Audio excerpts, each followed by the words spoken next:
Hi, welcome to Ken's Games Collection and a pickups video for January 2022.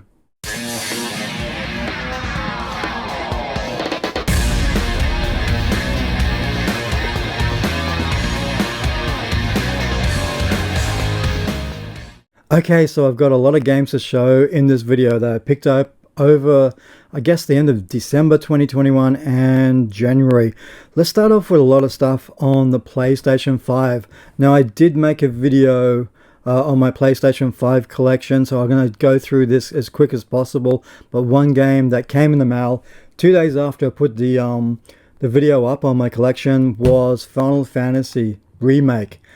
This has blown me away. That's it. The only way I can put it. I wasn't too sure what to expect with this because Final Fantasy VII was such an iconic game, and it was a real ballsy move by Square Enix to go back and remake this. I'm about 10 hours into this game and it's just phenomenal. I just wish I would have waited a couple of days more to show this on the collections video, but it is a fantastic title. I downloaded the intermission. I haven't played that one yet. I believe that they're doing it in episodes, so that's really cool. Now, Alec Kidd in Miracle World. I hate this game. I really do. I just can't get into it. When you think it back to the Alec Kidd games, the first one I got into was High Tech World, then Shinobi World. If I would have discovered the series with this game, I probably would have passed it up later on. I just find this too hard, too frustrating. There's a lot of cheap deaths in this game. I thought with the remaster, maybe they would have fixed some things in it. You do have, I don't think it's unlimited lives. You get 3 lives, continue. There is save points in this game, but I'm just not getting into it. It's just really bizarre because it's one of my, it's a series I really enjoyed on the Sega Master System, but I just can't get into Miracle World. Now, I talked about Crystals in the collections video. I was playing this, then this came in the mail, and I put that one down. But this is really cool. It is a game that I say you need to grind to level up in it, and you have to spend maybe an hour to do that sort of stuff, because the first real challenging boss encounter I came up against was with a machine, and I was at level 8 and I needed to go up to a level 12 to have any chances of defeating it. And like I said, this is one of those games back in the day, like the RPGs, like Phantasy Star, where you're just grinding to level up just to try and move forward in the game. But a great game by a Colombian developer, so really cool.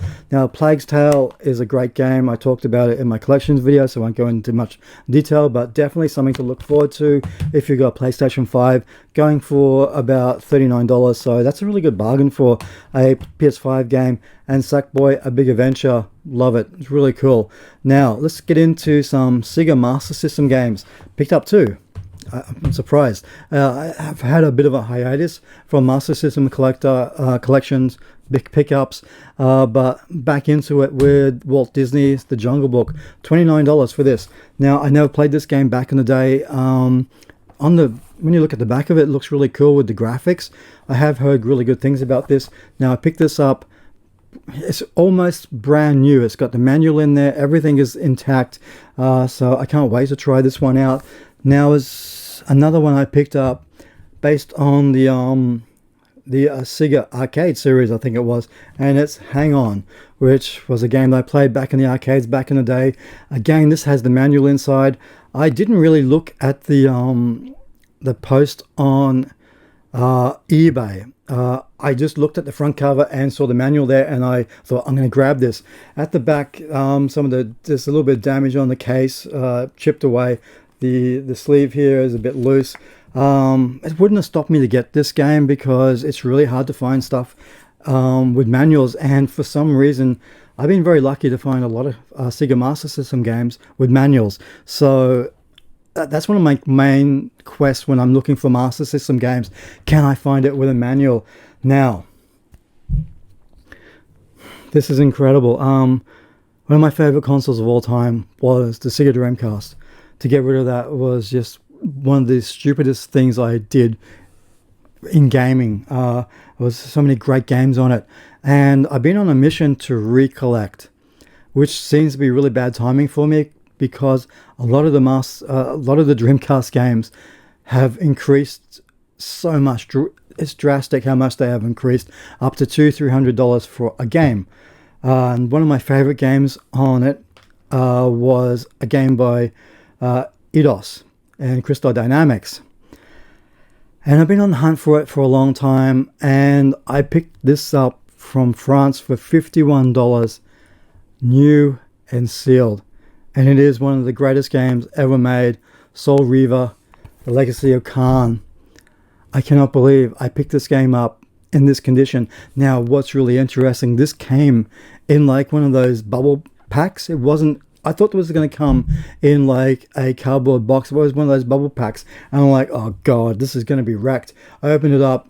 There's no damage done to it. I was very lucky, because with these ones, especially the PAL region games, because we had to get the ones that came with the manuals so thick with all the different languages from Europe, whereas opposed in America you had the CD dual cases, which is so much better for displaying this sort of stuff.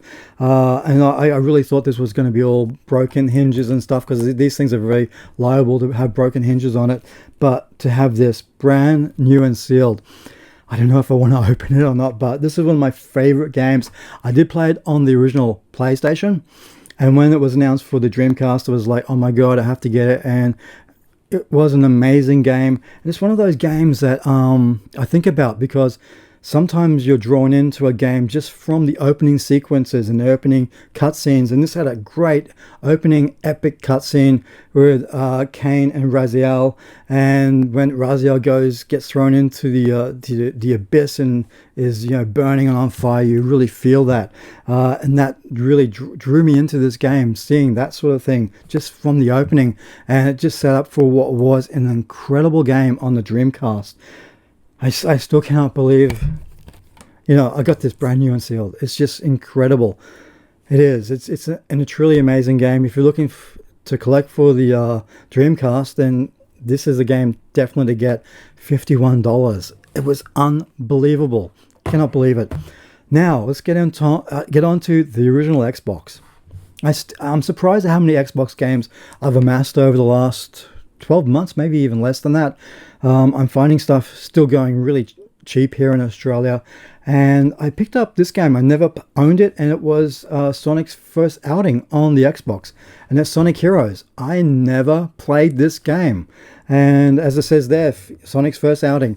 So I picked this game up for $10, complete intact. It's got the manual in there.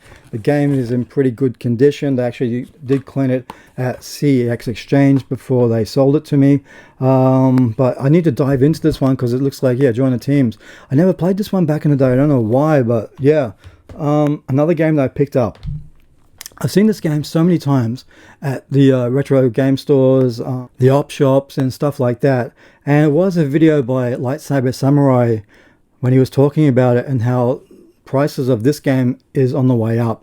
And I picked up 50-cent Bulletproof for, I think it was $8, intact, manual, everything there.